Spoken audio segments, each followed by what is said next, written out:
Hola a todos, buenas noches. Shobami Bichine. Hola a todos, ¿cómo están? Mi nombre es Manuel Gómez Aguaquiña y bueno, en la noche de hoy les doy la bienvenida a la 12ª charla sobre el pueblo muisca.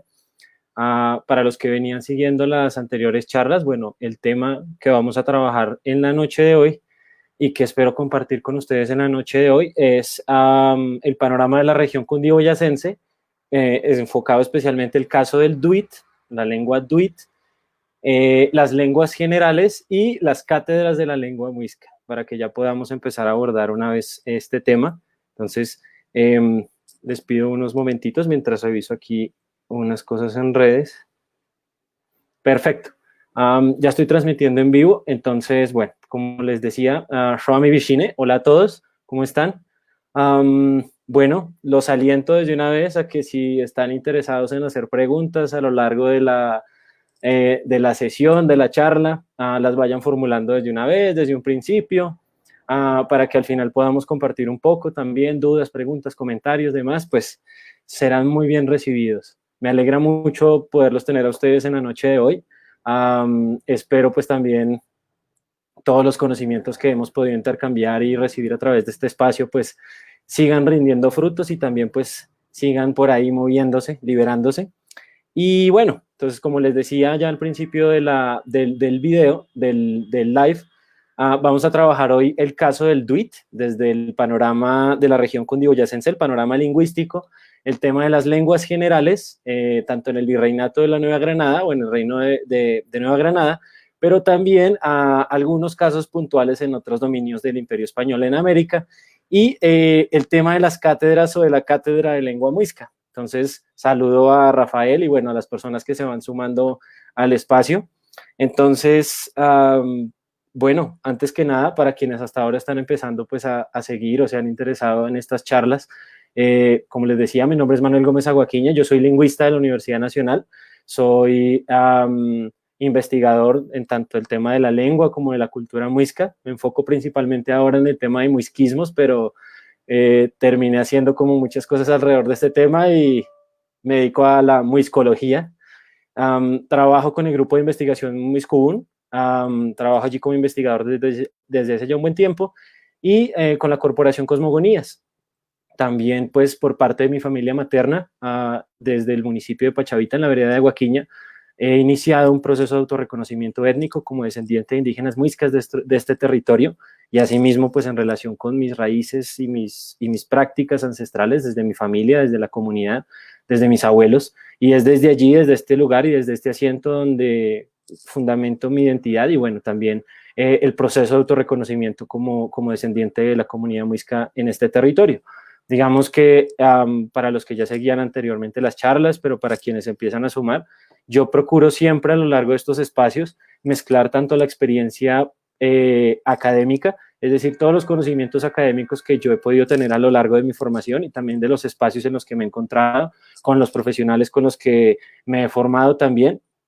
Asimismo, busco mezclar las experiencias personales, es decir, lo que he podido aprender desde mi familia en el campo, el territorio, mis padres, abuelos, bisabuelos, todas esas experiencias que llegan conmigo a través de la tradición de mi familia. Y asimismo, también trato de unir el eje de toda la experiencia personal, pero que he trabajado con personas de otras comunidades muiscas, como los cabildos de Suba, de Sesquilé, pero también con otras comunidades muiscas no censadas o no reconocidas aún por el Estado, pero con las que también he trabajado o he tenido conocimiento y contacto en algún momento, y que pues me han compartido mucho también de sus saberes y de sus tradiciones y también de sus procesos, y pues que han ido sumando como a lo que también hago en mi trabajo. Entonces procuro siempre unir estos tres ejes para poder llevar a cabo pues estas charlas y también poder llevar a ustedes estos conocimientos también que, como algunos de ustedes se han dado cuenta, giran alrededor del tema de lo cultural, de lo lingüístico, de lo antropológico, de lo social, de bueno, muchos ejes, y no solamente hablar de una sola cosa en particular, sino si es posible abarcar varias, pero al menos desde una perspectiva introductoria, maravilloso. Entonces, pues nada, esa es mi presentación. Saludo a todos los que se van uniendo. Shobami Bichine, ¿cómo están? Y bueno, para poder pasar al tema que nos trae el día de hoy, No sé cuántos duitamenses estén viendo este en vivo, pero creo que a algunas personas les produjo mucha curiosidad también cuando se dijo que se iba a poder hablar un poco sobre esta lengua o sobre el duit en relación a lo muisca, pero bueno, lo vamos a trabajar más adelante. Pero antes de llegar a estos temas, un breve recorderis de lo que estábamos trabajando, ya no me acuerdo yo, hace como más o menos unos 15 días o un poco más, con la 11ª charla. En esta charla yo me enfoqué en ofrecer o en poder llevar a cabo un panorama lingüístico de la región cundiboyacense, no desde un caso puntual, sino en general. Hablé de las lenguas chipchas también, de, bueno, qué es la familia lingüística chipcha, por qué el muisca es parte de esta familia lingüística, qué lenguas están dentro de esta familia lingüística, desde dónde viene esta familia lingüística. Entonces, bueno, desde Centroamérica hasta casi el territorio de Cundinamarca y de Boyacá. Hablamos también un poco sobre, bueno, dentro del panorama lingüístico, entonces, qué lenguas se encontraban en estos territorios cuando llegaron los españoles, qué pueblos habitaban en el margen o como vecinos del pueblo muisca en sus fronteras, qué lenguas hablaban.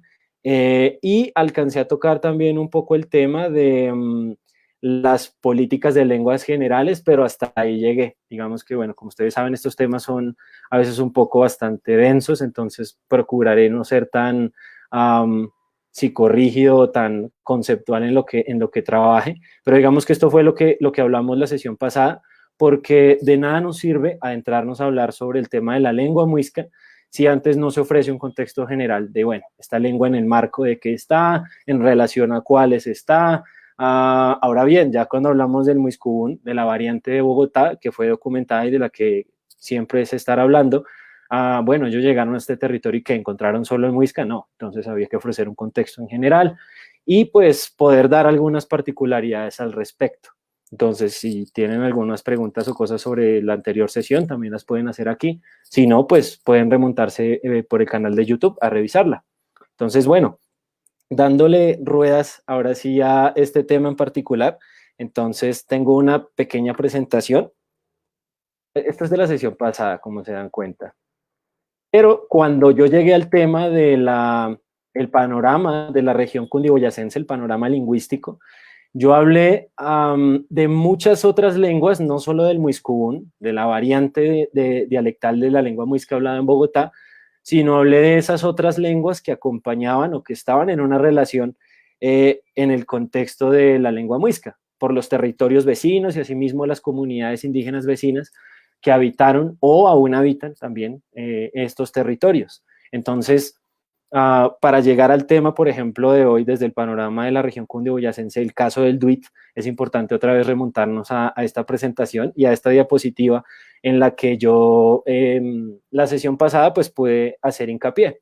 Entonces, bueno, como ustedes pueden ver aquí, en este mapa, que extraje de un libro que se llama The Languages of the Andes, las lenguas de los Andes, del profesor Willem Adelar y Peter Muisken.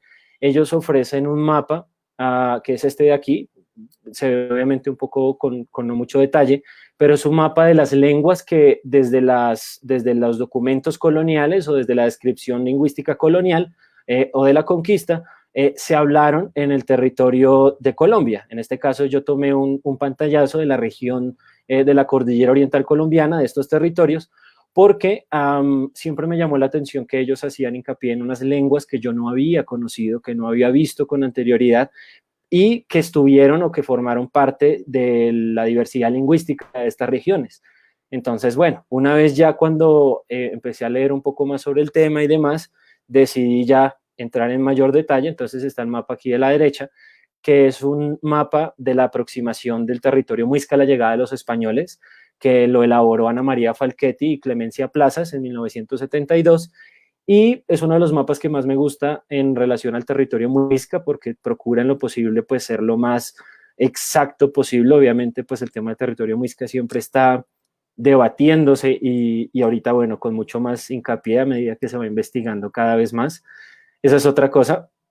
Yo en este tema y en estos temas, más que poder ofrecer certezas, o sí, así es y nunca va a dejar de ser así, procuro también cuestionar muchas cosas, por ejemplo, alrededor de la cultura, del pueblo muisca, de mis antepasados o de los de ustedes, y sobre todo llevar cada vez más a más preguntas, preguntas que más que decepcionar o como, entonces, ¿para qué investigamos o para qué estudiamos?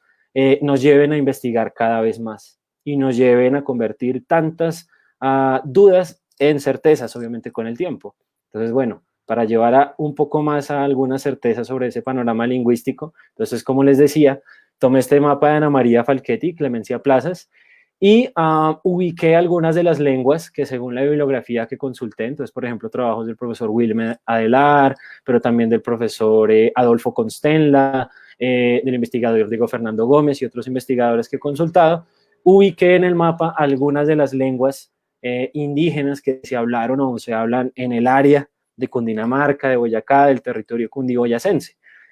Porque entendiendo esta diversidad lingüística, es donde nos vamos a dar cuenta de que, bueno, no estamos hablando de un pueblo muisca homogéneo, de una región culturalmente homogénea, sino de una región, de unas comunidades y de unas historias y unas tradiciones y una cosmogonía incluso muy diferentes o muy variadas que no son solamente una y ya está, sino que son muchas y que al ofrecer obviamente diversidad, pues también plantean muchos retos.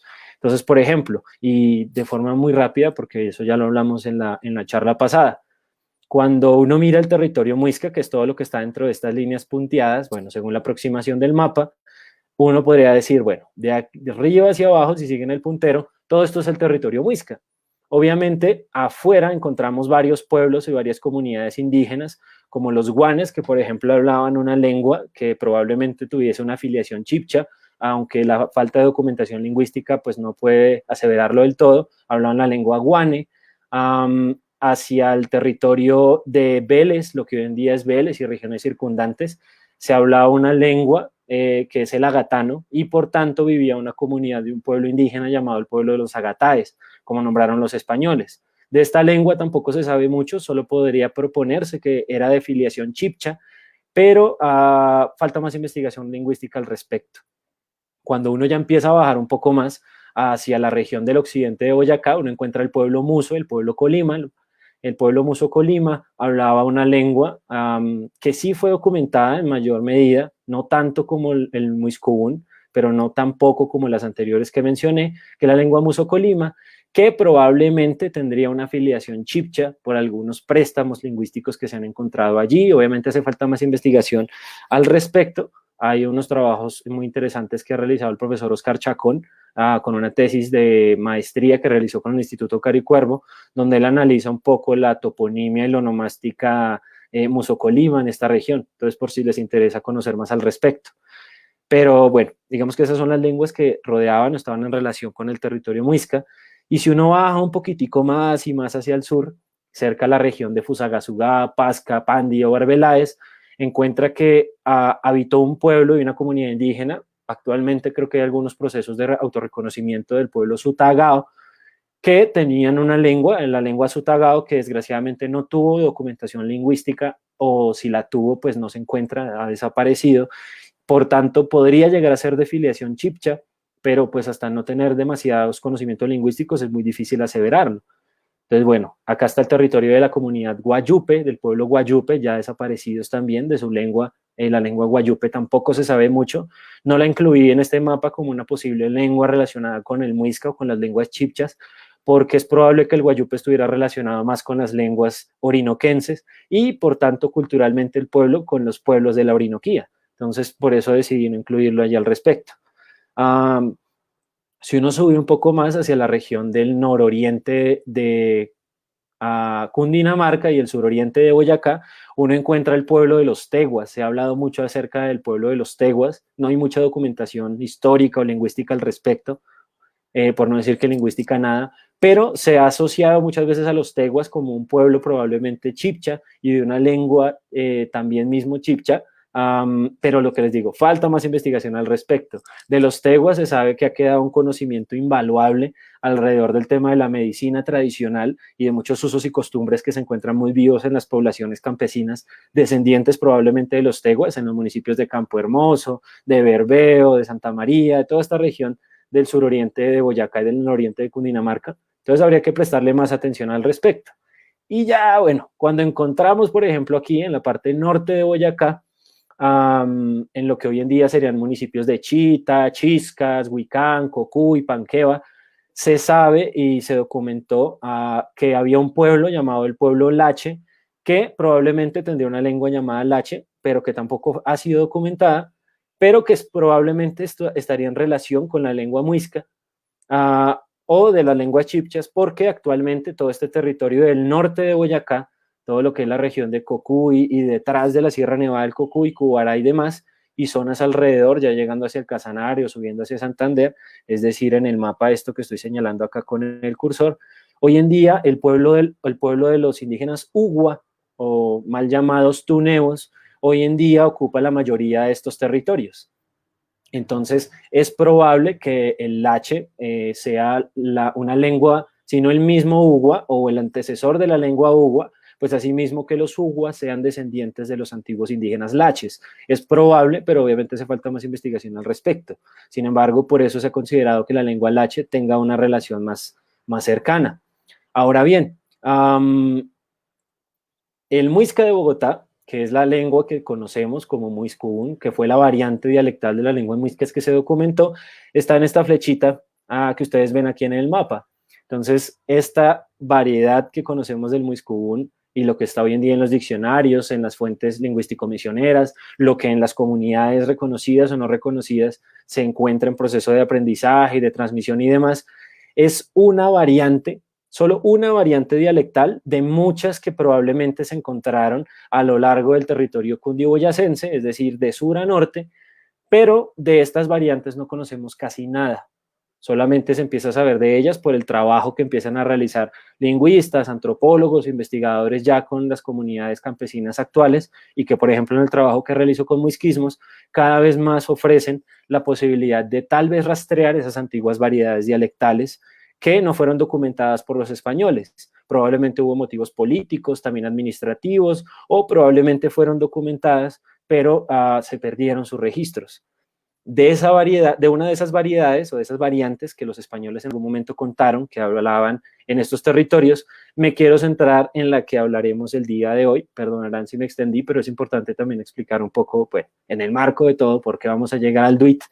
Resulta que en algún momento un lingüista colombiano, bogotano, y un filólogo llamado Ezequiel Uricoechea, en un trabajo que publicó en 1871, al hablar de la lengua chipcha o del muisca, es decir, al hablar de esta lengua y de esta variante dialectal de otras lenguas que hubo allí, nos dice como, bueno, él va a hablar de la gramática de la lengua muisca, ofrece una introducción, léxico y demás, pero en la introducción de su trabajo, cuando él se acerca a hablar del panorama lingüístico también de la región de cundiboyacense y de algunas lenguas de Colombia, él nos menciona que tuvo acceso a un documento de un catecismo, un confesionario, de una lengua que él llamó Duit, y que por lo que él pudo identificar probablemente era un dialecto o una lengua, ya después lo aclararon varios investigadores, como Adolfo Constenla, que clasificaron el Duit como una lengua,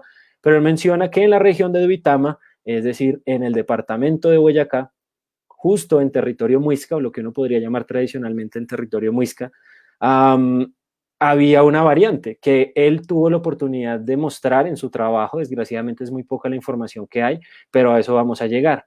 Entonces, en la existencia, al menos documental y al menos de una muestra de una variante dialectal, supone también una reinterpretación de venga. Todo lo que está dentro de este territorio que tradicionalmente se ha llamado muisca puede no necesariamente ser algo uniforme, sino puede ser supremamente diverso, supremamente variable.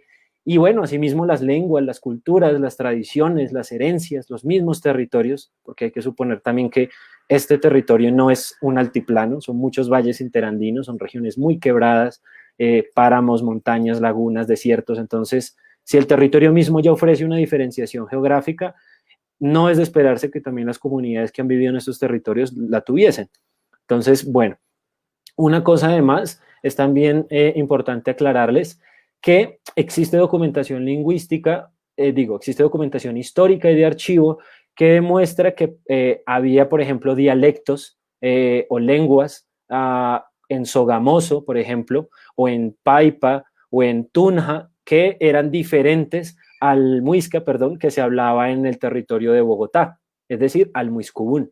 Entonces, desde la colonia ya se empieza a hablar de que, miren, hay unos indígenas que no entienden lo que esta gente está diciendo porque está en una lengua que llaman lengua de Sogamoso o la lengua de Tunja. Incluso se habla también, por ejemplo, de la lengua de, no recuerdo bien, la lengua, por ejemplo, de Moniquirá o la lengua del Valle de Saquencipa, es decir, probablemente había muchas otras variantes dialectales o incluso ya lenguas que, aunque se mencionan en los archivos históricos o en los archivos menores, no hay información lingüística de ellas. Y uno se pregunta, venga, ¿y por qué los españoles o por qué alguien no escribió al menos uno que otro vocabulario o alguna que otra palabra? Y el Duit por eso es un caso tan particular y tan interesante. Entonces ya no haré demasiadas largas al respecto. Por cierto, a los que se van sumando, Shoami Bichine, espero no se estén durmiendo, vayan por un tintico. Pero bueno, entonces, bueno, estas son unas citas que leí la sesión pasada sobre españoles y varios sacerdotes, cronistas, mencionando la diversidad lingüística del territorio cundiboyacense.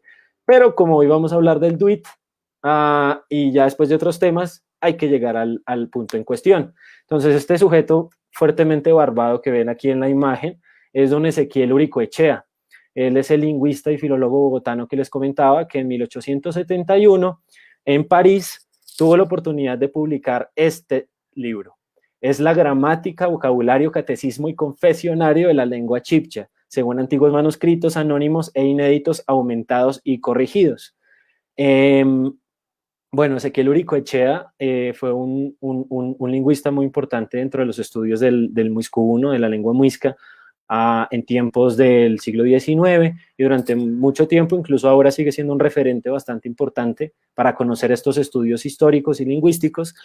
Y Ezequiel Uricoechea, aparte de trabajar temas de la lingüística, también trabajó muchos temas de la antropología, la etnografía, la arqueología en estos territorios. Entonces, a lo largo de su trabajo, por ejemplo, en uno que se llama Antigüedades Neogranadinas, él habla mucho sobre descubrimientos arqueológicos, calaveras, santuarios, entierros, habla sobre, por ejemplo, cosas relacionadas con artículos que él obtuvo o que encontró de la huaquería que se realizó en muchos de estos territorios en el siglo XIX. Y también se atrevió a hablar de los muiscas, pero nunca, curiosamente, la visión del siglo XIX no era reconocer lo muisca en las comunidades campesinas de estos territorios y en los descendientes campesinos de estas regiones. No sé, seguramente porque lo muisca no era tan notable o tan notorio como el estereotipo, digamos, había figurado a lo largo de la historia. Y así como Uricoechea, muchos otros investigadores se encargaron en el siglo XIX de hablar de lo muisca siempre desde una perspectiva del pasado. Entonces vamos a hablar de esa antigua cultura muisca, de esa antigua civilización, de esos antiguos reinos. Usaron muchos términos para hablar de lo muisca, pero siempre hablaban de lo muisca en términos pasados, nunca presentes, porque no se reconocía tal vez esta herencia en las comunidades campesinas. Entonces, bien, Uricoechea trabajó siempre, bueno, también a lo largo de su trabajo hablaba mucho y ofreció algunas descripciones y también algunas interpretaciones y desarrolló un poco la caracterización del pueblo muisca, algunos aspectos de su lengua, su cultura, sus tradiciones y demás. Eso está mucho en el trabajo de Antigüedades Neogranadinas, pero en este trabajo de la gramática, del vocabulario y del catecismo, que se encuentra, por cierto, en internet, lo pueden buscar, ustedes buscan Ezequiel Uricoechea por Wikipedia y en la parte de abajo en bibliografía van a encontrar el acceso en digital al documento original de esta gramática que realizó Uricoechea. La gramática, lo que les digo, por ejemplo, está estructurada y acá tiene su contenido, entonces va a hablar de la lengua chibcha, de la lengua muisca, desde muchos aspectos, la ortografía, la pronunciación, la sintaxis, la morfología, cosas sobre los pronombres, va a ofrecer también cosas relacionadas con el catecismo, el confesionario, oraciones en lengua muisca. Él lo que hace es una compilación y una síntesis de anteriores estudios a los que Uricoechea tuvo acceso y bueno, construyó su trabajo, pero en síntesis este es el contenido de su trabajo. Obviamente uno se preguntará el Duit en medio de todo esto, ¿dónde estaba? Resulta que en la introducción de su trabajo, en este libro, Uricoechea ofrece un contexto muy general de quiénes eran los muiscas, dónde se encontraban ubicados, cómo era su cultura, sus tradiciones y demás, es decir, una descripción, una caracterización, pero también él se atreve a hablar un poco sobre, algunas de las lenguas que dentro de estos territorios, del territorio del altiplano cundiboyacense y de los altiplanos cundiboyacenses, se hablaron en algún momento, y también ofrece una caracterización y un catálogo de las lenguas habladas en Colombia, obviamente contrastado con los estudios lingüísticos contemporáneos y con la clasificación lingüística actual.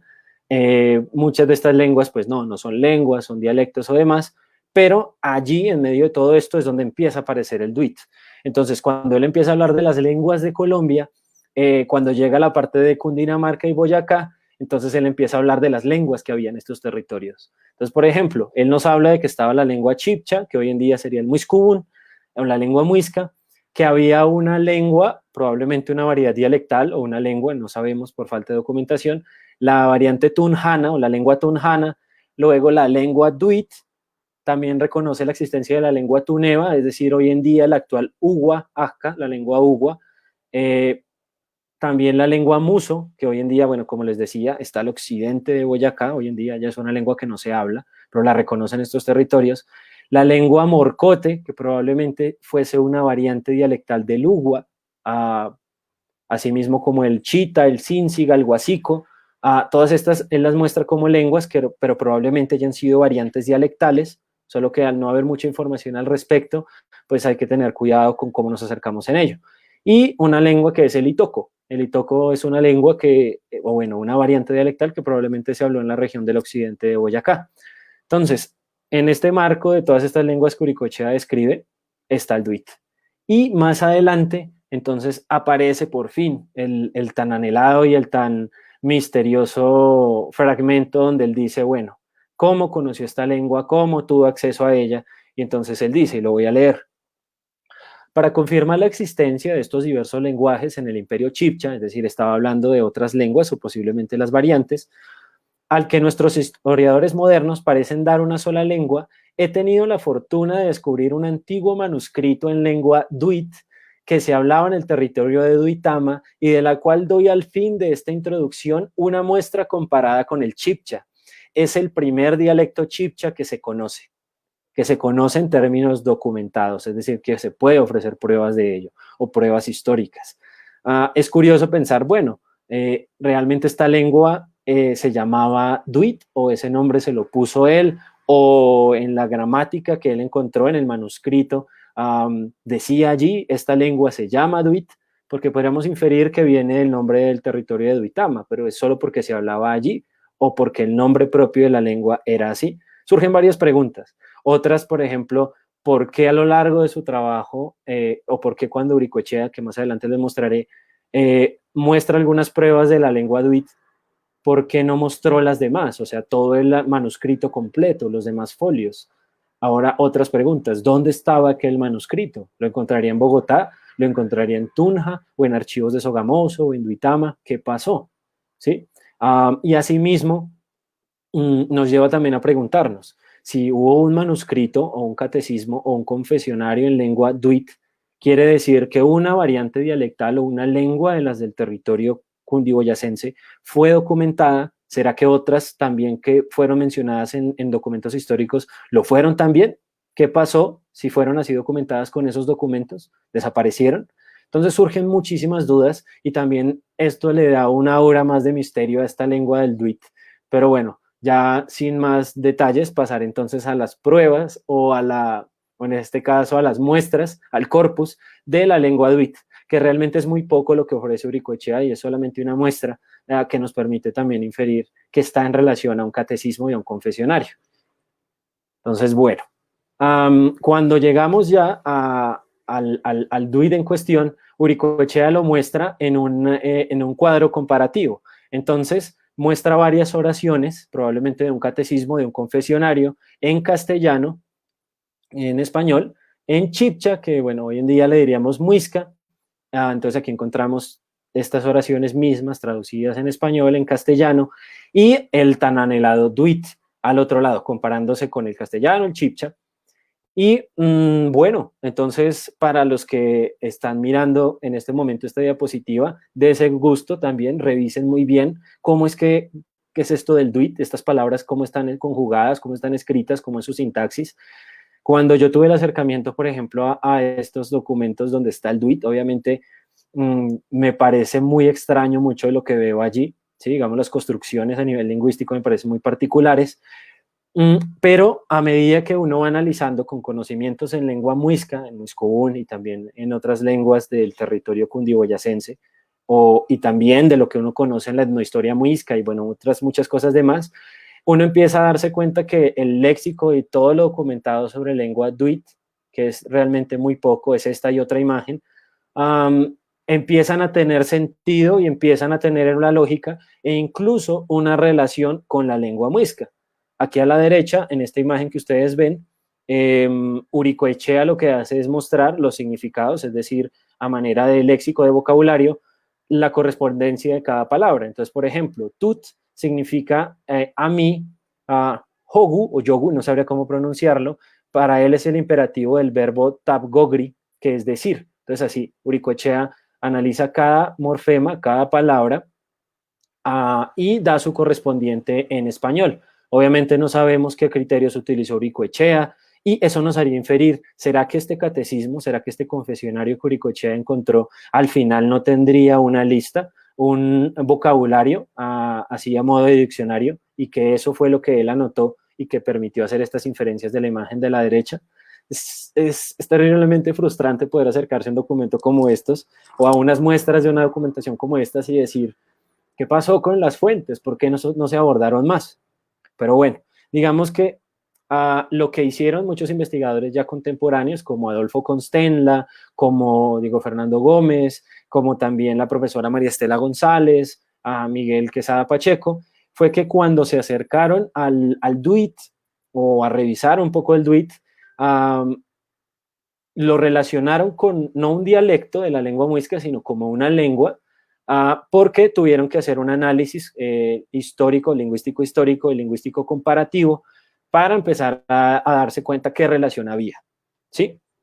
Entre el duit con otras lenguas chipchas como el arhuaco, el ico, perdón, el barí, el etetara, el muiscubún también, y dependiendo si evidentemente había unas relaciones, si había también unas coincidencias a nivel semántico, sintáctico, morfológico, fonético, demás, se podía intuir o no, pues que el duit era una lengua o una variante dialectal. En este caso, el DUIT, principalmente por el trabajo del profesor Costenla, fue asignado y reconocido como una lengua basado solamente en este poco léxico y corpus que hay disponible, pero cuando uno se pone a revisarlo con más detenimiento, se da uno cuenta de que sí probablemente y que sí es evidente una relación, al menos con el muiscubún, sino con otras lenguas chipchas. En este caso, pues no tengo conocimiento de otras lenguas chipchas, para poder inferirlo a simple vista, pero con el muisca ya hay muchas cosas para ver. Entonces, bien, aquí está la otra parte del confesionario, del catecismo respecto al duit que encontró Uricoechea. Entonces, acá está el resto de las oraciones, acá está el resto de las preguntas que realizaba el doctrinero o el sacerdote en cuestión. Y una vez más aquí al lado están las glosas, es decir, los significados las correspondencias en español. No sé, para ustedes los que a ojo ya están viendo un poco estas palabras en Duit y sus significados, pero también lo están comparando con el Muiscubún, si ya han encontrado algunas cosas que sí les suenan cercanas o no, para que también lo vayan esbozando en sus mentes también y vayan preguntándome al final o puedan ir poniendo las preguntas ahí en el chat. Ahora bien, ya para poder mostrar estos descubrimientos que no he realizado yo, sino también otras personas revisando esta misma documentación, pasaré a la siguiente diapositiva. Entonces, hay algunas muestras dentro del léxico en Duit que, comparadas por lo menos con el muiscubún y con el español, evidentemente nos demuestran una relación y que esta lengua está muy emparentada con el muiscubún, que aparte que territorialmente parece haber una cercanía bastante interesante, pues lingüísticamente, ¿qué hay? Entonces, por ejemplo, encontramos que para la palabra 1, 2, 3, sol, luna, estrella, tierra, para la palabra de cuánto es o cómo sería, la palabra montaña o cerro, rayo, para la partícula interrogativa también o para las interrogaciones, para la palabra hijo, para la negación, por ejemplo, y para la palabra ser. Bueno, hay correspondencias entre el muisca y el duit. Entonces, por ejemplo, en muiscubún, uno se dice ata, en duit aparece como atia. No sabría cómo pronunciar en duit, así que esta es una propuesta o me estoy lanzando a pronunciarlo. En muiscubún, 2 es bocha. En este caso aparece en duit bocha. 3 es mica, en duit es meya. Sol es sua en muiscubún, en duit es sa. Chia, que es luna, es tía en duit. En este caso no hay correspondencia o no hay una palabra que se asemeje a estrella en lengua muisca y tenga relación con el duit. Pero en este caso en duit, estrella se diría curcha. Cuica, que es tierra en lengua muisca o patria, bueno, otras muchas acepciones. En duit es coga. Bica, que es cuánto o cuánto es o cuánto sería. En muiscubún es bica y en duit es bica, es vía, perdón, vía. Montaña o cerro en muiscubún se dice gua. Vemos que en duit también se dice gua. Cuajasa es rayo en lengua muisca y en duit aparece como cuare. Para la interrogación o cuando uno realiza preguntas en muiscubún está la palabra wa. En duit está la palabra u, o bueno, u. Chuta en lengua muisca, que es hijo, en duit es tutia. Y en la negación en lengua muisca es cha, pero cuando se hace énfasis se utiliza esta N que ven aquí, entonces sería cha para hacer énfasis. En duit la negación es nchara. Esta es muy evidente también, obviamente hay otras, pero me produjo mucha curiosidad cuando me acerqué a ella. Y, por ejemplo, para lo que en muiscubún uno le llamaría el verbo ser o estar, que pues no siempre es la mejor aproximación, pero lo que sería el verbo ser, que es we, está la palabra en duit gu o gu. No sabría cómo pronunciarla bien. Pero si ustedes se dan cuenta, hay 14 correspondencias. Es probable que haya más si ustedes revisan bien, digamos, el léxico que hay en duit de estas dos muestras que ofrece Uricoechea, que son las únicas precisamente, pero ya hay 14 correspondencias. Entonces podemos hablar, bueno, es una lengua, el duit es el resultado de algún contacto entre algunas lenguas, pero bien, ya son demasiados elementos en común. Entonces podríamos decir, ¿será que el duit es una lengua intermedia entre lo que son las variedades dialectales y las lenguas habladas en el territorio del sur con las del norte? Entonces es muy curioso porque si hay solo 14 correspondencias, también hay que pasar a revisar, bueno, cómo es la sintaxis, es decir, el orden de las palabras en las oraciones en lengua muisca, por ejemplo, que están aquí en este cuadro comparativo de Bricoechea, en estas columnas, con la sintaxis del duit. Vamos a mirar cómo es la sintaxis. Vamos a mirar la morfología, es decir, la composición de las palabras. Y así, bueno, uno puede analizar cada uno de los niveles de la lengua. Digamos que el fonético y fonológico habría que preguntárnoslo mucho más con el duit, porque no hay información de cómo se podría pronunciar. Y solo tendríamos de referente probable esa pronunciación al muiscubún, pero ya de por sí es complicado hablar de unos acercamientos 100% efectivos alrededor de la fonética y la fonología. Pero digamos que estas comparaciones que nomás están aquí con este tema del léxico se pueden hacer en muchos niveles de la lengua y fueron los que tuvieron muchos investigadores para poder relacionar y decir efectivamente el duit es una lengua muy diferente al muiscubún, no es una variante dialectal y pues entra dentro de esta categorización de las lenguas chibchas. A mí me parece maravilloso imaginar cómo podría haber llegado a sonar el duit hace, no sé, 400, 300 años. Tampoco sabemos muy bien en qué fecha desapareció el duit, cuáles serían las causas tampoco. Ya tendríamos que analizarnos y acercarnos cada vez más a cómo es la historia o cómo fue la historia o qué particularidades hay de este territorio de Duitama o sus alrededores y tal vez comprendiendo su historia y la de sus pobladores podamos establecer tal vez alguna relación de lo que pudo haber llegado a pasar con su antigua lengua. Ahora bien, entonces, bueno, aparte de lo interesante que es poder llegar a imaginarse cómo pudo haber sonado el duit y cómo sería esta lengua, También vuelvo a pasar otra vez al mapa. Aquí está. El mapa que les había mostrado, el panorama de la región cundiboyacense, donde vemos el duit que está aquí, ¿verdad? Y asimismo vemos la lengua muisca o el muiscobún, la variante de Bogotá que se encuentra al sur. Entonces, podríamos, bueno, otra cosa que no les mostré. Si ustedes se dan cuenta, el duit dentro de su escritura utiliza varios grafemas, es decir, varias letras, pero que también son fonemas, es decir, sonidos, en este caso, que no se encuentran o que no están presentes en lo que sí conocemos del muiscobún, en su variante dialectal de la de Bogotá, que es la única que podemos conocer así de forma completa, y es el uso del fonema de la vibrante simple, o ya en términos más cristianos, la R.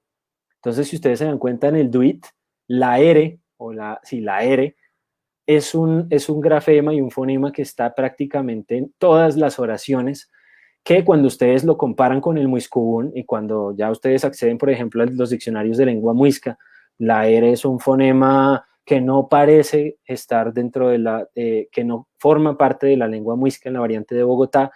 Entonces esto es muy curioso, porque esta es una lengua que entonces sí tiene fonemas y por tanto incluye cosas que la lengua muisca no. ¿Por qué, por ejemplo, sí los posee y por qué no?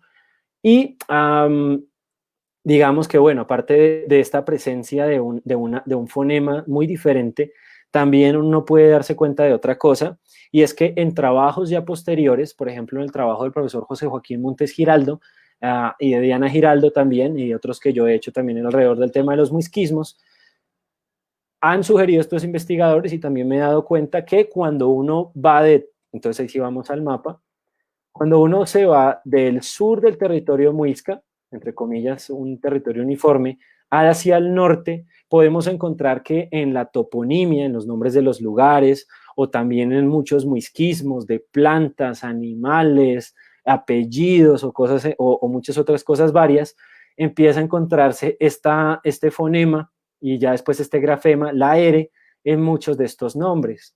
Entonces, por ejemplo, mientras que hay una planta que le pueden llamar en este territorio en el sur o en la mayoría de los pueblos del sur, el chaque, que es un árbol ahorita, Balea stipularis, es una planta muy bonita, que le llaman San Juanito, le llaman chaque en estas regiones en el sur, cuando Montes y también cuando otros investigadores ya de muisquismos nos acercamos hacia las regiones del norte, nos damos cuenta que allí usan la R para llamarle a esta planta raque. Y bueno, asimismo hay varios ejemplos, como por ejemplo un árbol que es el árbol de Chuhuacá, en las regiones del norte le llaman rubacá, y digamos que si eso sucede en el tema de muisquismos, bueno, esto apoya y soporta un poco más que a medida que, por ejemplo, se iba de sur a norte hacia el territorio de la cordillera oriental, evidentemente encontrábamos mucha variación respecto a esta lengua que conocemos como el muisca de Bogotá, y podríamos pensar, bueno, cuando uno tiene conocimientos ya, por ejemplo, de la lengua ugua, del ugua que es la lengua que usan los indígenas uguas en Casanare, en parte de Venezuela, Boyacá, Santander, norte de Santander, la lengua ugua, que si la vemos en el mapa sería la más próxima, y lengua viva, que actualmente la lengua ugua es una lengua viva, que aún se usa. Obviamente sus comunidades tienen muchos problemas también relacionados con la enseñanza y conservación de su lengua, su territorio y muchas otras cosas, pero cuando nos acercamos, por ejemplo, a la lengua ugua y al conocimiento de esta lengua, podemos ver que en el ugua, digamos, esta vibrante simple, esta R, es mucho más marcada y casi que es común dentro de la lengua misma. Entonces, uno podría ponerse a pensar, el duit es una mezcla, bueno, podría llegar a ser una mezcla o un estado intermedio entre las variantes del sur, porque tiene mucha relación con el muiscobún, algunos elementos notables, pero elementos también de las lenguas o de las variedades habladas en el norte. Podría llegar a ser muy interesante en algún momento ofrecer más resultados o también más conclusiones al respecto. Digamos, ¿qué pasaría con la variedad o con la variedad dialectal o la lengua que se habló en Tunja? Si ya el DUIT nos ofrece unos datos interesantes sobre una mezcla entre las variedades del norte y las del sur, ¿será que la lengua de Tunja era mucho más próxima al muisca, tendría más elementos léxicos del muisca. ¿Cómo sería esa variante de Tunja? ¿Cómo sería la de Sogamoso? Entonces es muy interesante. Y bueno, eso es todo lo que les puedo decir del UGUA. No estoy seguro si se puede decir algo del DUIT, perdón. No sé y no estoy seguro si puede decirse algo más del DUIT, porque como les digo, esta información es muy, muy, muy, muy escasa. Lo que ofreció Uricoechea son estas dos imágenes nada más, que están en su libro de la gramática de la lengua chibcha. Pero sin duda alguna, esos pocos elementos nos permitieron, por ejemplo, hacer esta asociación de, venga, el duit es una lengua también. Y esto nos lleva a modificar y a cambiar muchos estereotipos, muchos paradigmas o muchas cosas que creíamos relacionar o que creíamos ver pues, eran parte o no de lo muisca. Y nos llevan a cada vez más dudas, a cada vez más preguntas. Entonces, bueno, por aquí veo que ya están haciendo algunas preguntas, pero ahorita las responderemos al final. Y eso es todo lo que les puedo decir del DUIT. Realmente para mí es muy interesante que al menos haya podido hablar un poco más, se hubiera podido documentar al menos esta muestra del DUIT. Sin embargo, obviamente es frustrante no poder decir que hubo algo más. Pero otro datico muy chévere que nos ofrece el trabajo de Uricoechea, que ese sí es una ñapa que incluí acá, es que Uricoechea ya al final de esa introducción, y ya cuando empieza a hablar de algo diferente al DUIT, y ya se cerró ese capítulo, él menciona que hubo al parecer una jerga, si se puede decir así, o un dialecto o una lengua que era resultado de una mezcla entre el muiscubún con el español, que en este caso él menciona en el texto, se llama lengua de gitanos. Entonces, bueno, voy a leer el fragmento. Él dice, la enseñanza de Dadey, José Dadey, un lingüista y un filólogo muy importante en tiempos de la colonia, que trabajó como catecista en la enseñanza de la lengua muisca y en la elaboración de documentos escritos y demás. El profesor, sí, el sacerdote José Dadey contribuyó a hacer abandonar el dialecto que se estaba formando de mezcla castellana y chibcha, que llaman los españoles lengua de gitanos, a los 60 años de dominación, es decir, probablemente alrededor del año 1600, y de la cual conservamos algunos ejemplos como caína, gallina, ovisa, oveja, cebos, o bueno, chebots, había que saber cómo se pronunciaría, mancebo, es decir, como amante, y cabay, o cabay, caballo. Bueno, esos son todos los ejemplos que aparecen. Ya después se pone a hablar un poco más sobre la vida de José Dadey y su trabajo. From Ibichine, hola a todos, por ahí estoy viendo sus saludos. Bueno, no menciona más ejemplos respecto a esta interesante lengua de gitanos. Este trabajo de Uricoechea tiene varias cositas chéveres que poderle sacar, es un documento muy valioso.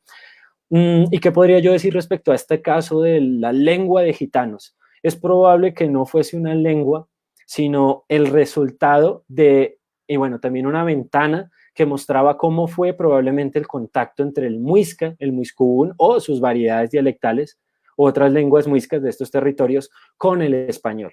Es decir, Dadey, José Dadey, en algún punto pudo estar en ese momento histórico en el que estaba ocurriendo una lengua de contacto, un contacto de lenguas, justo donde los hablantes, por ejemplo, indígenas del muiscubún o de otras lenguas muiscas, empezaron a usar en su vida cotidiana o en contacto con la vida con los españoles, con los invasores, el español. Y obviamente aprendiendo una lengua diferente, con unas reglas diferentes, una gramática diferente y muchas otras cosas, fue un estado intermedio, algo así como una amalgama. Y estas son cosas muy curiosas porque nos permiten entender esa historia oscura, o al menos esa poca información que conocemos sobre, bueno, cómo fue ese proceso interesante del contacto de las dos lenguas o de varias lenguas, así como el cultural, así como se produjo este mestizaje cultural, social, económico y demás, también en lo lingüístico, este contacto en qué derivó, y que con el tiempo probablemente estas lenguas en contacto, el muiscobún con el español o con las variedades del muiscobún, ya derivó no en una lengua intermedia o en una lengua de contacto, sino ya con el tiempo empezó a tener, por ejemplo, hablantes más monolingües en español que en muiscobún, y con el tiempo esta mezcla, este pidgin entre el español y el muisca empezó a desaparecer. Entonces, este episodio de la historia donde podemos ver cómo muchos hablantes del muisca pasan a ser ya muchos hablantes del español, pues nos empieza a arrojar luces también de ese momento histórico tan particular y ese choque de muchas cosas que pudo haber sido la colonia. Y bueno, así cerramos el capítulo de el DUIT, como les decía. Y ahora me acerco al tema de las lenguas generales y las cátedras de lengua muisca. Entonces, bien, si me permiten un momento, mientras me ubico aquí en mis presentaciones escritas. Cuando hablamos de lenguas generales, es importante entender que las lenguas generales son una ventana a las políticas lingüísticas y también a las políticas en muchos aspectos que tuvo el Imperio Español y que tuvieron las autoridades españolas con las poblaciones, con las comunidades, con las lenguas y con las culturas americanas o con otros pueblos diferentes a ellos mismos dentro de su gran imperio. Entonces, cuando nos acercamos a las lenguas generales y que eso derivará en las cátedras de lengua muisca, bueno, me quedaré en esta imagen mientras les hablo del tema. Entonces, ¿qué son las lenguas generales? Básicamente imaginémonos que siglo XVI, el proceso de la conquista se empieza a llevar a cabo. Nomás imaginémonos en el territorio cundiboyacense, ya hay una variedad lingüística impresionante. ¿Cómo sería la variedad lingüística de la península de Yucatán, de México, del Perú, de la región de la Araucanía, de la selva amazónica, del Centroamérica, cuando llegaron los españoles? Así fue como un choque de culturas, de religiones, de cosmogonías, de cosmovisiones. Sin duda el choque lingüístico fue abismal y brutal. Entonces, cuando llegan los españoles, obviamente llegan con muchos propósitos y el proceso de la conquista derivó también en muchísimos intereses a lo largo del tiempo ya con la colonia. Pero entonces, ¿qué pasa? Llegan los españoles, ya vamos a aterrizarlo un poco más al territorio de Nueva Granada, lo que hoy en día sería el actual territorio de Colombia, y vemos una variedad lingüística impresionante, que de hecho hay muchas descripciones históricas de sacerdotes, cronistas, gramáticos, funcionarios, que muestran que sí, evidentemente el problema del lenguaje y de la comunicación fue algo constante en los primeros años de la conquista, por no decir que en el resto de los siglos venideros. Entonces, ¿qué sucede? Para los objetivos de adoctrinamiento, de evangelización, de sometimiento, de usurpación de muchos aspectos a nivel político, religioso y demás, los objetivos de los españoles o de los invasores no se iban a cumplir de forma efectiva o no podrían desarrollarse de una perspectiva fácil si había el problema de una diversidad tan impresionante. Debía hacerse algo porque estaban cansados muchas veces los españoles de tener que acudir a intérpretes que una vez se adentraban cada vez más en algún territorio ya no entendían esas lenguas, sino ya les tocaba, por ejemplo, decir, no sé qué lengua están hablando. Empezaron cada vez más los españoles a ver que, bueno, necesitamos utilizar alguna lengua o algunas lenguas que tengan un mayor conocimiento por parte de muchas comunidades indígenas o que tengan una mayor distribución en estos territorios que estamos conquistando, descubriendo, sometiendo, que podamos utilizar para llevar a cabo nuestros propósitos, para que podamos conquistar, evangelizar y demás.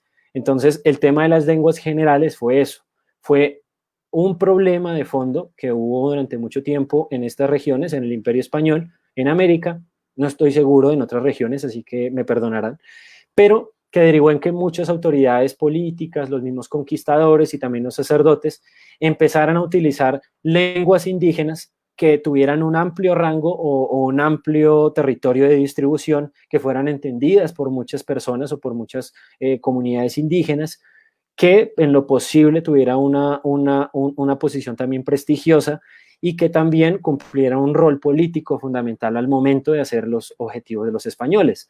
Entonces, por ejemplo, cuando llegan los españoles a México, a lo que hoy en día es la península de Yucatán o demás, encuentran, por ejemplo, que las muchísimas lenguas que se hablaban o aún se hablan en esos territorios, era mucho más común el uso, por ejemplo, de la lengua náhuatl, que utilizaban los mexicas. Entonces, ¿qué sucede? Se empezó a utilizar, por ejemplo, el náhuatl para empezar a adoctrinar, a evangelizar, a someter y por tanto a comunicarse con muchos indígenas no siempre mexicas, o sea, de la comunidad mexica, sino de otras, pero que entendían el náhuatl, y esta lengua se utilizó con propósitos para los españoles. Es decir, se utilizó también la lengua en contra de las comunidades mismas, en contra muchas veces de sus tradiciones, de sus saberes, de sus formas de vida. Es una estrategia un poco, no sé si llamarla perjudicial, dañina, pero tuvo mucho impacto y digamos que le fue muy útil a los propósitos de los españoles. Entonces, por ejemplo, cuando llegaron a Centroamérica, tuvieron este caso, el náhuatl fue utilizada como una lengua general, empezó a enseñarse primero en las misiones religiosas, o empezaron a aprender los doctrineros, empezaron a utilizarla a la hora de evangelizar. Y, por ejemplo, cuando llegan los españoles al reino del Perú, al Tahuantinsuyo Inca, al imperio Inca, el imperio Inca también había llevado una política de homogenización cultural, lingüística, étnica no tanto, sino más que nada política, administrativa y lingüística, entre otras. Entonces el quechua, o el quichua, o el inga, como llamaban los españoles, ya tenía un amplio margen de difusión, desde el centro más o menos de Chile hasta el sur de Colombia. Entonces, y asimismo a lo ancho, también por ejemplo hasta Bolivia o hasta Argentina. Entonces los españoles vieron que esta lengua podía utilizarse y que se ajustaba perfectamente a sus propósitos y también asimismo a sus intereses, y también el quechua se utilizó como lengua general, permitía una mejor comunicación entre tanta diversidad que era un problema para los españoles a veces, y pues finalmente sirvió a sus propósitos. Cuando llegan, por ejemplo, al territorio de Nueva Granada, digamos que a comparación de México o del Perú, el uso de la lengua muisca, aunque sí fue amplio, en la región de Cundinamarca y de Boyacá, o al menos sus variedades dialectales, a veces hay mucha discusión si realmente utilizar solo el muiscubún en su variante, la de Bogotá y la de Tunja, para adoctrinar o evangelizar en casi todo el centro del país o demás, si realmente haya sido necesario o no, porque su distribución era muy poca. No eran tanto los indígenas que de pronto comprendían la lengua, y la diversidad lingüística era muchísimo más variable, digamos, cuando ya tú bajabas hacia el Magdalena, hacia Tierra Caliente, o cuando ibas hacia los llanos, o cuando te ibas, por ejemplo, de regreso hacia la costa atlántica. Sin embargo, es probable que el escoger esta variante dialectal de Bogotá, el muiscobún, como lengua general, y por tanto ya después lo veremos en la cátedra de lengua, probablemente persiguió, por no decirlo que sí, motivos políticos, motivos estratégicos, porque también Santa Fe fue fundada justamente en el territorio, sobre el territorio muisca, en el corazón del territorio muisca. Y asimismo también era posible ver que las ciudades españoles o los pueblos de indios construidos en estos territorios tenían muchísima población indígena. Entonces, obviamente, eran tanto los fieles que hablaban esta lengua que era necesario empezar los sacerdotes a aprenderla o a utilizarla como lengua general para hacer el proceso de adoctrinamiento u otras cosas en particular. Cabe aclarar que, por ejemplo, cuando uno ve algunos documentos históricos, tipo crónicas, archivos menores, visitas judiciales, pleitos de tierras o demás, hay la existencia y la documentación de que había indígenas, no muiscas, sino indígenas panches, por ejemplo, o indígenas guanes, o musocolimas, que entendían o hablaban el muiscobún. Incluso alguna vez leí en un trabajo de la profesora Ana María Groth sobre la sal, en la que ella menciona en algún fragmento de que un esclavo africano entendía muiscobún o lo hablaba bien y se comunicaba con los indígenas. Entonces es muy interesante ver cómo el muiscobún, por ejemplo, no fue una lengua que solo hablaban los muiscas, sino que los españoles mismos la aprendieron, los sacerdotes también, pero también en esos contactos, en estas sociedades que chocaron, que se interrelacionaron y demás, pudieron aprender las otras comunidades indígenas, no solo en la conquista o en la colonia, sino ya desde antes pasaba. Y por ejemplo, comunidades y también individuos tan diferentes y de otros mundos tan distintos como por ejemplo los pueblos africanos. El caso es que en este contacto de mundos y en este contacto de lenguas, cualquier cosa podía pasar, pero estas mezclas y estos contactos son muy interesantes que se hayan podido dar. Ahora bien, cuando se escogía una lengua general para trabajar en una región determinada o en un territorio muy particular, generalmente se tenía que usar bueno, se usaba esta lengua para el adoctrinamiento, para la evangelización. Los sacerdotes mismos se formaban y formaban a otros sacerdotes jóvenes que llegaban a las misiones, que tenían que aprender la lengua indígena para poder hacer su trabajo en sus respectivos territorios, y muchas veces se volvió una exigencia, y de hecho ya se oficializó y surgieron varios documentos al respecto que exigían que las lenguas generales, aparte de usarse en la evangelización, debían estar documentadas. Entonces, ¿qué sucede? Empiezan a salir los primeros artes de la lengua, algo así como lo que llamaríamos las gramáticas de las lenguas, los diccionarios, los catecismos, las gramáticas, es decir, toda el arsenal literario eclesiástico o lingüístico que necesitase, por ejemplo, el proceso de evangelización y pasado en el formato de las lenguas. Entonces, por ejemplo, en estas imágenes que ustedes están viendo, esta es el arte de la lengua mexicana que se hizo en 1547 por el sacerdote Fray Andrés de Olmos. Entonces, el náhuatl pasó de ser una lengua de tradición oral y escrita en algunos códices a ya oficializarse y a estandarizarse y a llevarse a la institucionalidad desde, por ejemplo, una gramática, un arte de la lengua. Esta ha sido uno de los primeros artes que surgieron de las lenguas indígenas a lo largo del proceso de la colonización española. Esta que ustedes ven aquí, esta imagen del centro, este es un arte de la lengua o una gramática de la lengua quechua, o como le llaman acá el inca. Esta fue elaborada por el padre Diego González Holguín. Esto es del año 1500, 1607. Y esta imagen que ustedes ven aquí, que de pronto algunos de ustedes ya la conocen y si no, pues se las presento, es el arte de la lengua o la gramática de la lengua del Nuevo Reino de Granada, llamada muisca o mosca. Esta la hizo el padre Fray Bernardo de Lugo y es del año de 1619. Entonces, básicamente, si se va a evangelizar, si se va a adoctrinar, listo, se va a formar unos sacerdotes o unas personas especializadas en la lengua, pero deben tener unos manuales, deben tener unos documentos de los que ellos se puedan guiar y cuando se vayan a sus misiones puedan utilizar. Entonces son estos documentos que ustedes ven acá. Esta es otra arte y gramática de la lengua del Mapudungún o la lengua mapuche en Chile. Esta la hizo Luis de Valdivia en 1684 y esta otra es un arte de la lengua guaraní, una gramática de la lengua guaraní. Esta la hizo el sacerdote Antonio Ruiz de Montoya. Esto es del año 1500, 600, 724, 1724. Entonces, imaginémonos que el proceso, por ejemplo, mismo de la conquista, de la colonización, de la evangelización y demás, no supuso erradicar o llevarse por delante también a las comunidades indígenas o todos sus conocimientos o demás cosas. También los españoles cuando llegan aquí empiezan a utilizar mucho de la cultura, de las tradiciones y la misma lengua de los indígenas para llevar a cabo sus propósitos. Entonces, esta ya es de una perspectiva personal, pero creo que fue una estrategia bastante malévola el utilizar el sistema en contra de las mismas personas.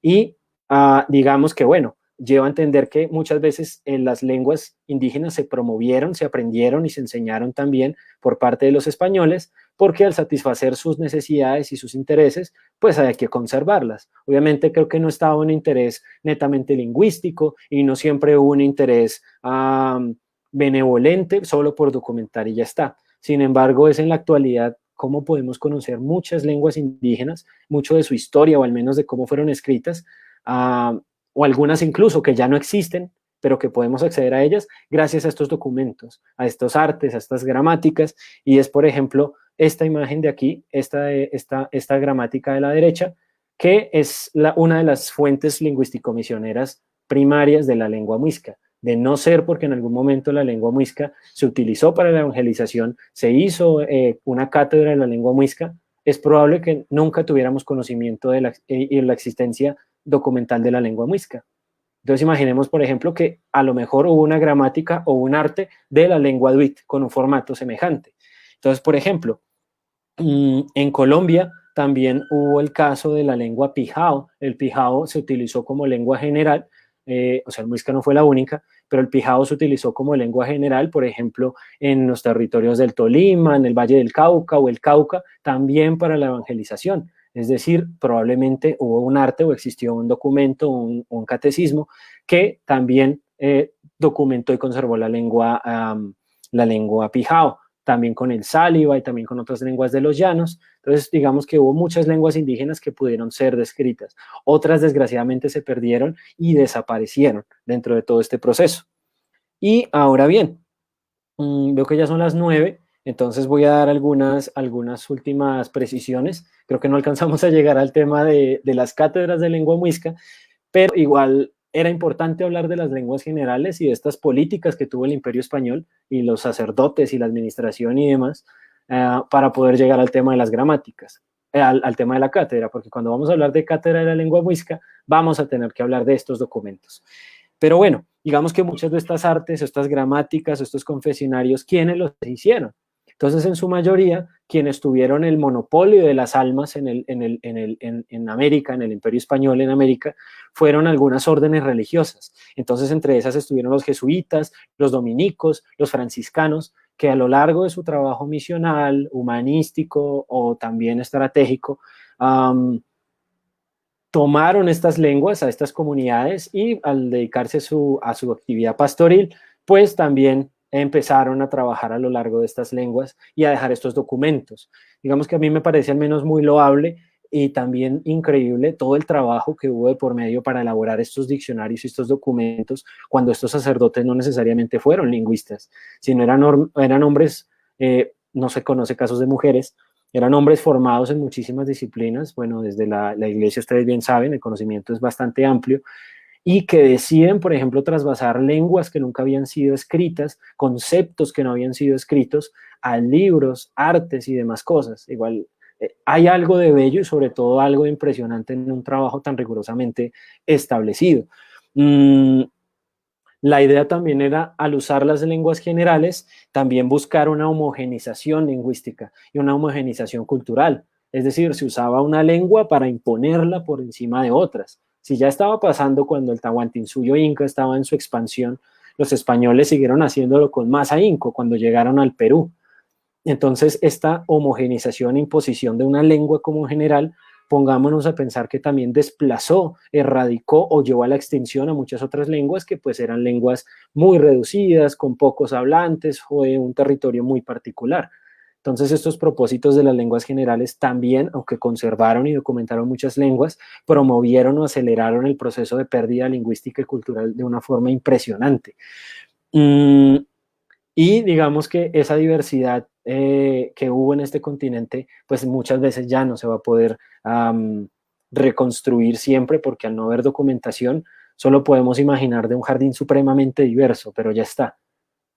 Ahora bien, es también importante ver que entre el siglo XVI y XVII, como entre 1535, 45, hasta 1619 y demás, los españoles y las autoridades españolas, entonces, por ejemplo, los arzobispos, los priores, también los presidentes de las reales audiencias y especialmente el rey de España o los reyes de España, dependiendo cada administración, tuvieron políticas lingüísticas y también tuvieron políticas sobre si enseñarle a los indígenas o no en sus lenguas los conceptos de la fe cristiana y por tanto la vida de los cristianos. Entonces hubo desde actos y edictos que hablaban por no, venga, a los indígenas hay que enseñarles en su propia lengua, porque es muy difícil traducir conceptos como la Santísima Trinidad o Dios o Jesucristo o muchos misterios de la fe cristiana a sus propias lenguas en castellano, a ellos mismos en castellano.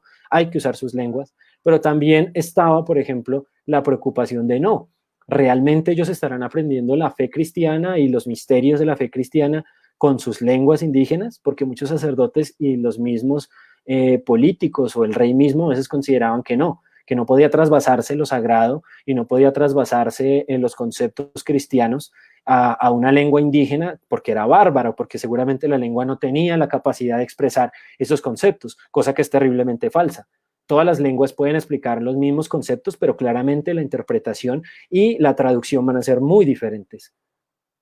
Entonces, decir que una lengua no puede hacer esto o sí puede hacer lo otro también es muy reduccionista y es racista y discriminador. En este caso, esas leyes, en estos tiempos que les digo, oscilaban entre si dejar que se enseñara o no se enseñara en la lengua indígena. Sin embargo, bueno, creo que voy a dejar hasta ahí. Igual ya casi estaba acabando un poco el tema de las lenguas generales, y ya después llegábamos al tema de la cátedra, o las cátedras de la lengua muisca, donde para la siguiente sesión creo que abordaremos solo ese tema, un poco lo de lenguas generales, eh, y lo que me hacía falta de esta, y las cátedras de lengua muisca, y abordaremos un poco sobre la vida de Gonzalo Bermúdez, que fue el primer catedrático de la lengua muisca cuando recién se abrieron convocatorias a, vamos a llamarle a la electiva llamada Cátedra de Lengua Muisca. Bueno, de hecho hubo una hace unos años en la universidad, pero imaginémonos cómo fue en este momento. Pero ya de eso lo hablaremos en la siguiente sesión. Entonces, ahora bien, me gustaría también que ustedes pudieran, si tienen preguntas, dudas, comentarios o cosas que quieran hacer, para poder también ir cerrando la discusión al respecto, porque me gustaría también escucharlos. Voy a responder una pregunta que hacen aquí. Voy a mostrarla. Dice, ¿existe información sobre los estudios que consultó Uricoechea para el desarrollo de sus... Espera, ¿existe información sobre los archivos que consultó Uricoechea para el desarrollo de sus estudios o algo similar que permitiera inferir o dar pistas sobre el archivo en el que reposa este documento sobre el DUIT? Bueno, Camilo, yo hasta donde leí, por ejemplo, el trabajo de Uricoechea y ya después en el trabajo que realiza María Estela González de Pérez en Trayectoria sobre los estudios de la lengua chibcha o muisca, ella y él mencionan sus fuentes, bueno, Uricoechea menciona las fuentes de las que obtuvo la información con la que él construyó la gramática que él planteó. Entonces él dice que tomó el arte de la gramática de la lengua del padre Fray Bernardo de Lugo, esta que ustedes ven acá, y esa fue la que él usó para construir su trabajo. Sin embargo, María Estela González de Pérez, en su trabajo, en este que les mencioné, de los años 70, 80, ella menciona que el trabajo de Uricoechea estaba compuesto de algunas cosas que él tomó de la gramática del sacerdote Fray Bernardo de Lugo, pero también algunos apartados y también algunas cosas del manuscrito, de la gramática de la lengua muisca, del manuscrito raro 158 de la Biblioteca Nacional. Ese es anónimo. Es decir, que Uricoechea tomó varios artes de la lengua, varias gramáticas o confesionarios para construir el documento que él publicó en 1871. Entonces, eso por un lado. Digamos que no sabría decirte si estos documentos, creo que, por ejemplo, en el del sacerdote Lugo y en el 158 no se menciona nada sobre el duit, no se habla nada sobre estas variantes dialectales como el duit, ni se muestra el léxico de todo ello. Así que es probable que Uricoechea no supiera del duit por este lado. Es más probable que de pronto consultando estas gramáticas y documentos del Muisca, no sé, seguramente en el archivo de Bogotá, o si viajó a Tunja, o estuvo en Duitama, o en Sogamoso, o por ejemplo en algún convento, o en alguna biblioteca de alguna orden religiosa, mientras miraba lo del Muisca, probablemente encontró una gramática o un arte de esta variante dialectal o de la lengua duit, y seguramente le llamó la atención y dentro de su trabajo la mencionó. No sabemos qué pasó después, si la guardó, si se quedó ahí, si se quemó, si en el Bogotazo se quemó en el archivo de Bogotá o alguien la vendió, la usó para envolver aguacates, que eso es lo que a veces pasa con el tema de los archivos y que no se les muestra la importancia que a veces llegarían a tener. Pero esta es una suposición, pero hasta ahora que he ido como pensando a lo largo de lo que estaba haciendo esta charla, y es que revisaba un poco la vida sobre el sacerdote José Dadei. José Dadei fue un italiano que llegó aquí a trabajar con la Compañía de Jesús, él era jesuita, y cuando él llega a trabajar en las misiones de los llanos, y cuando trabajaba después como doctrinero en algunos pueblos como Cajicá, Fontibón y demás, bueno, cuando fracasan las misiones de los jesuitas en los llanos, en el Casanare o en el Meta, o en Arauca, a él le asignan la doctrina de Duitama. Él trabaja como doctrinero en Duitama durante algunos años. Entonces yo me empecé a preguntar, porque se sabe que el padre José Dadei escribió varios artes y varias gramáticas, varios documentos religiosos de la lengua muisca, del muiscubún, y tenía experiencia en ello y era una de las personas con más conocimiento sobre la lengua, era un muy buen docente en ella. Entonces yo me pregunté, ¿será que así como ya lo había hecho Dadei con la lengua muisca y cuando estuvo trabajando las doctrinas de los pueblos de indios de estos territorios, cuando llegó a la doctrina de Duitama y de pronto descubrió, se dio cuenta que allí los indígenas hablaban otra lengua o otra cosa, él mismo hizo un arte de la lengua y la guardó como forma de confesionario y demás? Podría llegar a ser. La cuestión es que esto solo es una interpretación y podría llegar a ser una hipótesis, pero hasta no confirmarlo o encontrar un documento que dijera gramática de la lengua Duit por el padre José Dadey, sería muy difícil hacerlo. Solo que até estos cabos y podría, bueno, llegar a tener alguna relación al respecto. Porque si evidentemente hubo alguna lengua allí, y Uricoechea lo mencionó, es imposible que algún sacerdote no haya llegado aquí y haya pasado eso por alto. Ahora bien, hay que buscar. No sé, ¿alguien más tiene alguna pregunta que hacer? ¿Algún comentario? ¿Duda? ¿Inconveniente? No veo mucha participación en la noche de hoy. ¿Será que no les gustó? ¿Será que era muy enredado el tema? Igual, bueno, yo que les cuento también. Espero les hayan gustado mucho estas charlas. Les agradezco mucho también por el tiempo que han tenido para acompañarme en la noche de hoy. Ya saben que si quieren poder repasar algunas otras cosas que de pronto no se han abordado muy bien acá, de pronto pueden encontrarlas en las anteriores charlas que he hecho. Esas están en un canal de YouTube que yo tengo ahí, que comparto siempre cada vez que publicito estas charlas. Entonces, los invito a que puedan seguir conociendo un poco más al respecto, a que también puedan compartirme, por favor. Por eso es que los insto mucho a que conversen también, porque así también puedo saber un poco más como, bueno, qué cosas también tienen por decir o contar desde sus experiencias. Pero seguramente en anteriores sesiones se puede dar algo también en cuestión. Bueno, si no hay más preguntas, veo que, bueno, acá comentan que estuvo genial la charla, que muchísimas gracias. Gracias, Alejandro. Si no es más por el momento, pues nada, les recuerdo que nos veríamos para una siguiente sesión. Ya después yo les contaré cuándo, que agradezco mucho el espacio que también han podido ustedes tener para mí y sobre todo también que si alguno está interesado en contribuir de alguna forma económica o no económica, con alguna idea, algún proyecto, alguna cosa que surja en relación a contribuir o apoyar el trabajo que estoy realizando por este espacio, pues sería maravilloso. Si digamos hay algún aporte voluntario, bueno, ustedes saben, yo tengo una cuenta en Nequi y pueden hacer una transferencia al 304-596-7327 y allí pues también de alguna manera se puede también seguir manteniendo esta iniciativa al flote. ¿Qué más les diría yo? Los insto mucho a seguir aprendiendo sobre estos temas. Acá hay lingüística, antropología, sociología, una infinidad de conocimientos, pero sin duda alguna aterrizar todos estos conocimientos y todos estos saberes a la vida cotidiana.